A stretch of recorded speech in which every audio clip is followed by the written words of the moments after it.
పేదల అభ్యున్నతే ప్రభుత్వ ధ్యేయం. రాష్ట్రంలో ఒక్కరోజు ముందుగానే ఎన్టీఆర్ భరోసా పింఛన్ల పంపిణీ చేపట్టారు. కర్నూలు జిల్లా మంత్రాలయం తెలుగుదేశం పార్టీ ఇన్ఛార్జ్ రాఘవేంద్రారెడ్డి, మండల అధ్యక్షులు సురేష్ నాయుడు, జనసేన లక్ష్మణ్, బీజేపీ విష్ణువర్ధన్ రెడ్డి మంత్రాలయం నియోజకవర్గం కౌతాలం మండలం తోవి గ్రామంలో రాష్ట్ర ప్రభుత్వం అందిస్తున్న మహత్తరమైన కార్యక్రమం ఎన్టీఆర్ భరోసా పింఛన్ల పంపిణీ చేశారు.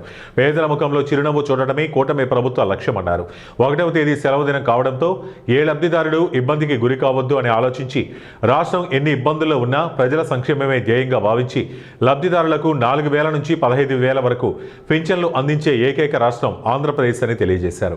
అలాగే 10 లక్షలతో సీసీ రోడ్ నిర్మాణానికి భూమి పూజ, గ్రామ బావి నుండి సింతవయ్య స్వామి దేవాలయం వరకు సీసీ రోడ్ నిర్మాణానికి భూమి పూజ నిర్వహించారు. రాష్ట్రంలో సమపాలన లక్ష్యంగా సంక్షేమం అభివృద్ధి దిశగా అడుగులు వేస్తోందన్నారు.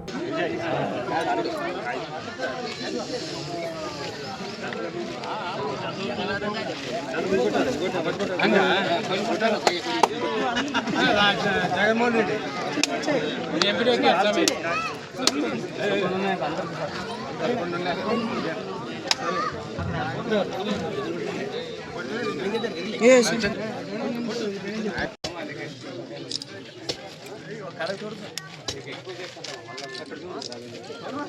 ఇంకోసారి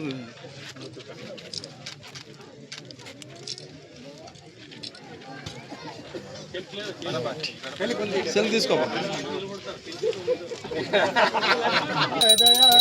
లింగ